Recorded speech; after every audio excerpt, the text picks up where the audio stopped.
there's so many theories as to what they are.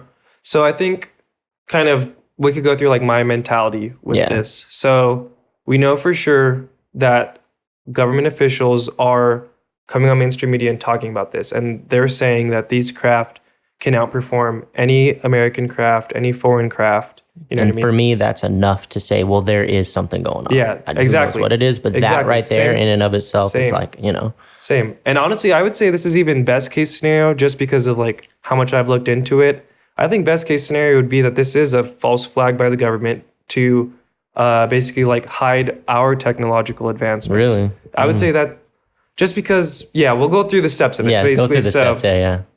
So we have government officials saying that we have coordination with like the Navy and the Pentagon still. So a lot of people might try and discredit what some of these recent people are saying because they're retired and whatnot. Yeah. But they're coordinating with like the Navy and the Air Force. We've touched on like Tom DeLonge, and Tom DeLonge kind of has this docuseries out right now. And they're interviewing all these old people, but also they're interviewing like active duty Navy and Air Force people. So that shows they are interviewing active duty people too? Yeah. Wow. So that shows like clear coordination between these people that have like left government and still government and military. Yeah. So at the very least, we know that they're talking about it on mainstream media and it's like a coordinated effort. And then from there, we can get into like what the possibilities are. So like I said, I think best case scenario, honestly, is that it's our own craft and we're just kind of like slowly letting the world know like we have it, flexing on other countries. Second, after that, which is now we're going to get like less and less, you know what I mean, ideal.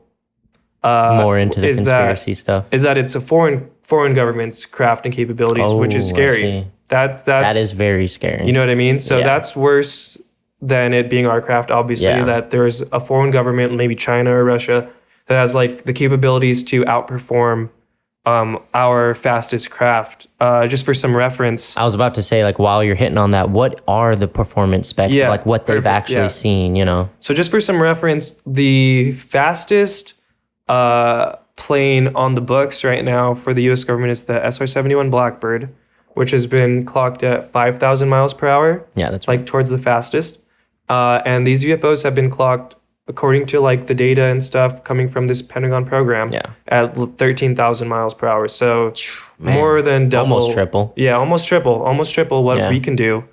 They also, some of the other major like red flags or key takeaways from how they maneuver is they're able to do like right angle sharp turns, which no planes can do. Yeah. Another one of the crazier ones is that these UFOs, right? They're able to operate in low Earth orbit, in our atmosphere, and underwater. See that I haven't heard of the underwater stuff, but I did hear you talking about it in the video that you sent me, that they're multifunctional in all these different mediums, which is like. And what you have to think, look at our own craft, right? Think about if we want to go underwater, we have a submarine. Yeah. If we want to fly in the air, we have an airplane.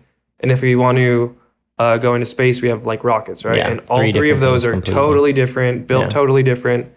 And these UFOs are able to basically maneuver in all three of those like areas, underwater, in the air, in orbit, seamlessly. Like nothing, no resistance, no wind resistance. Yeah. And all of the specs that you're talking about is an accumulation of a bunch of different eyewitness accounts put together, or I'm just curious. I've never heard of or seen anyone talk about the underwater thing, but there are people that are saying the eyewitness accounts, and these are people that are in the Navy and stuff talking about. Sorry about that. Cool.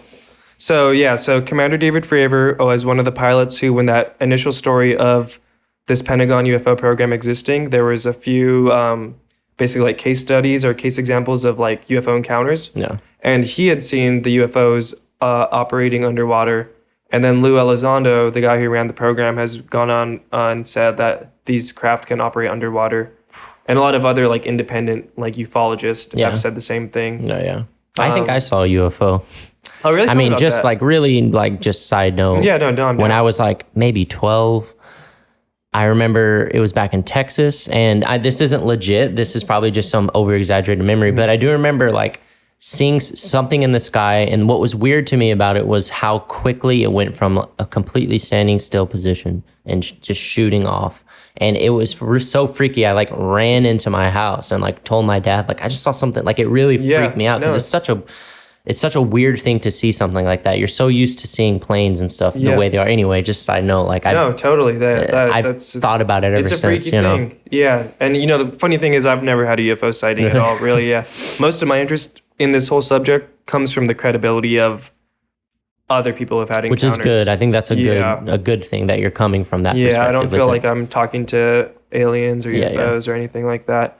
But I guess so we went over some of the characteristics that they're displaying. Is there any other major ones they have no wings. No wings, and also like no exhaust. Is there any speculation of how they're being propelled? Because I know Bob Lazar has gone into it. Bob Lazar could get into that if you want a little bit. Thing. Some of the other people are saying like some sort of anti-gravity thing. Although to be honest, I'm not totally sure on that. So. I think that is totally a possibility. I mean, it's clearly not doing something that like a conventional method of like propulsion or something. Yeah, so there isn't propulsion that's left. There's no smoke, nothing. Yeah, no smoke, nothing no like from any of these accounts. Yeah, no wings. So I think the anti-gravity thing is totally a possibility, but also, and this is kind of like how I view the whole subject. Yeah. It could totally be something that we haven't even thought of or imagined. You know what I mean? Just a completely new technology that.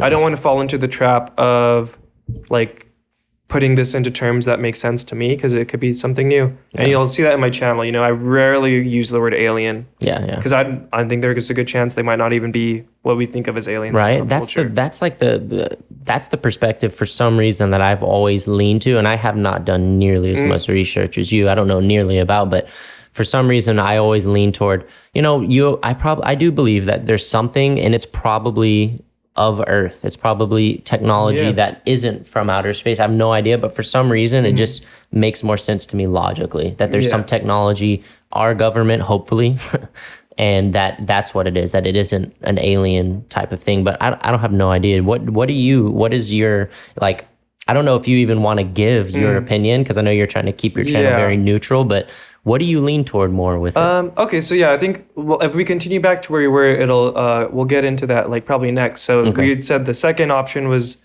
it's a foreign government, right, or something like that. Yeah. And then the third option is that these are intelligently designed by we don't know what, right? So, and I'll give aliens. I'll give like maybe like some of what I'm leaning towards these days, but it's honestly one of those things where it's like always changing. You know what I mean? Yeah, for sure. So I'm just trying to like consume as much information as I can and then like kind of piece things together or this kind of seems likely, this doesn't. But if it is an intelligently designed or intelligently controlled like craft that's like of non-human origin, the things that automatically go through my mind are, I think it's more likely than not that they've been here for a while. I don't think they all of a sudden got here. You know what I mean? Yeah. Another thing that runs through my mind is if they're able to do these maneuvers that we can't, that basically like defy our laws of like physics and gravity that as we understand it today, it's impossible to really know their full technological capabilities. And then another thing that runs through my mind when I think about this whole situation is it's impossible to know how long they've been here and to what extent they've influenced human affairs. You know what I mean? For sure. And like something, I don't remember who said that. I think Joe Rogan was talking to someone about it. And he brought up the point, which made me think about it, that or do you think that it's highly likely that they are, if it is extraterrestrial, not from Earth, that it's probes?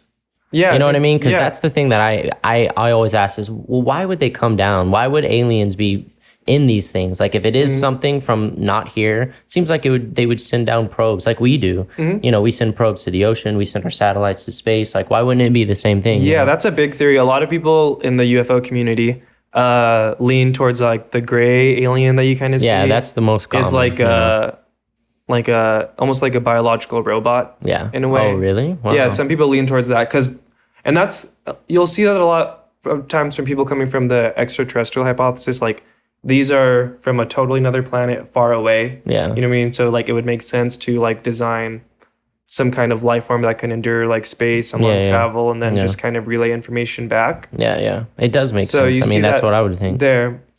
And then you also see people talking about that these things could be like some sort of interdimensional being. So that's maybe like the fourth thing, right? So first we had it's our own craft.